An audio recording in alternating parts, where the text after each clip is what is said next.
Assalamualaikum warahmatullahi wabarakatuh. Pada video kali ini, kami dari kelompok 4, PAS B, Prodi Teknik Informatika, Fakultas Teknik Universitas Islam Madura, dalam mata kuliah kecerdasan buatan yang diampu oleh Bapak Miftahul Walid Eskom MT. Sebelumnya, izinkan saya memperkenalkan diri. Perkenalkan, nama saya Evatul Azizah, NPM 2023-0201-00046. Kenalkan, nama saya Nurul Hijroh, NPM 2023-0201-00079. Halo, aku Yunita Rosadia. Di sini kami akan menjelaskan tentang MLP atau Multi-Layer Perceptron. Baiklah, langsung saja simak sampai selesai ya teman-teman. Pengertian MLP atau Multi-Layer Perceptron. Apa itu Multi-Layer Perceptron? Multi-Layer Perceptron adalah salah satu jenis jaringan saraf tiruan atau Artificial Neural Network yang terdiri dari beberapa lapisan neuron dan digunakan untuk pemecahan berbagai permasalahan kecerdasan buatan, seperti klasifikasi, prediksi, dan pengenalan pola. Struktur dan komponen MLP.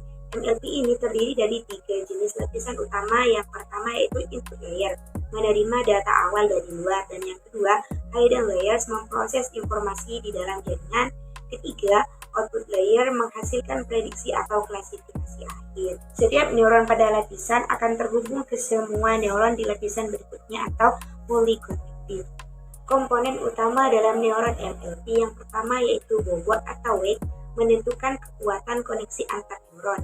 Yang kedua, bias, nilai tambahan untuk mengatur output. Dan yang ketiga, fungsi aktivasi, yaitu mengubah output neuron menjadi non-linear seperti ReLU atau sigmoid. Oke, kita masuk dalam pembahasan cara kerja Multi-Layer Perceptron atau MLP. Gambar tersebut menggambarkan 3 tahap utama dalam proses pelatihan MLP, yaitu yang pertama, forward propagation, panah merah kanan sampai dari kiri ke kanan, yaitu input variables, misalnya fitur seperti suhu, umur, dan lain sebagainya, dimasukkan ke input layer. Tiap neuron di input layer mengirimkan sinyal ke semua neuron di hidden layer, dikalikan bobot, dan ditambahkan bias. Nilai tersebut masuk ke fungsi aktivasi, yang mana digambarkan oleh kurva, misalnya ReLU atau sigmoid. Output dari hidden layer diteruskan ke output layer dengan bobot baru, hingga menghasilkan prediksi. Yang kedua, error estimation, panah lingkaran tengah atau feedback evaluasi. Selisih dari error tersebut dihitung menggunakan fungsi loss seperti MSE atau mean squared error. Semakin kecil error tersebut, semakin akurat prediksi model. Nah, yang ketiga, error dihitung lalu dikirim mundur ke hidden layer dan input layer menggunakan algoritma gradient descent untuk menghitung perubahan bobot yang diperlukan agar error berkurang. Bobot dan bias diperbarui supaya prediksi di iterasi berikutnya lebih akurat. Jadi, MLP bekerja secara feed forward, data masuk atau hasil prediksi. Setelah error dihitung, dilakukan backpropagation untuk memperbaiki bobot. Proses ini diulang terus dalam training sampai error minimum. Perlu diketahui bahwa gambar ini mewakili MLP sederhana dengan satu hidden layer, cocok untuk data klasifikasi dan prediksi dalam supervised learning. Apa sih aplikasi MLP dalam kecerdasan buatan? Nah, MLP banyak digunakan dalam AI untuk mengenali pola dan membuat prediksi dari data. Berikut beberapa aplikasinya. Yang pertama, klasifikasi gambar digunakan untuk mengenali objek sederhana. MLP banyak digunakan dalam AI untuk mengenali pola dan membuat prediksi dari data. Berikut beberapa aplikasinya. Yang pertama, klasifikasi gambar. Nah, digunakan untuk mengenali objek sederhana seperti angka tulisan tangan. Contohnya seperti database MyNIMS. Nah, yang kedua, deteksi spam atau klasifikasi teks. Dalam MLP, memisahkan email spam dan bukan spam, serta membantu dalam analisis sentimen teks. Yang ketiga, ada pengenalan suara. Pengubahan suara manusia menjadi teks digunakan dalam sistem asisten virtual. Nah, yang keempat, prediksi data dan tren. Memprediksi harga saham, suhu, atau tren penjualan berdasarkan data historis. Yang terakhir ada diagnosa medis otomatis, menganalisis data kesehatan pasien untuk membantu diagnosis penyakit. Kelebihan dan kekurangan MLP. Sekarang kita akan bahas tentang kelebihan dan kekurangan MLP atau multi-layer perceptron, salah satu jenis artificial neural network yang paling sering digunakan.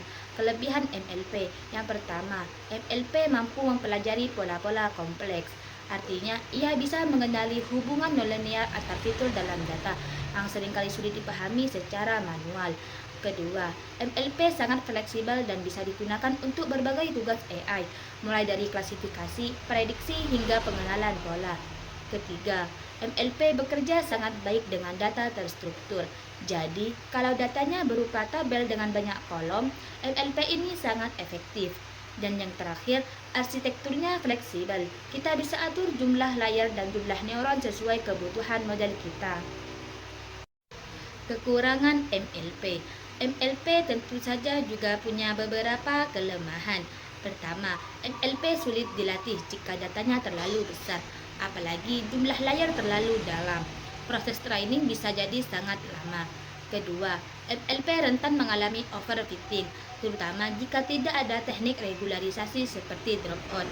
Ketiga, untuk data visual seperti gambar, MLP tidak seefisien CNN, dan untuk data sekuensial seperti teks atau suara, model seperti RNN atau transformer lebih cocok.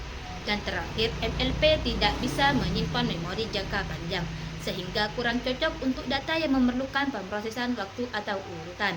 Jadi, meskipun MLP sangat kuat dalam banyak kasus, penting untuk memahami konteks dan keterbatasannya agar bisa memilih model yang paling sesuai.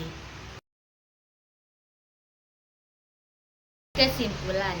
Baik, mari kita simpulkan bersama apa itu MLP dan bagaimana perannya dalam dunia kecerdasan buatan.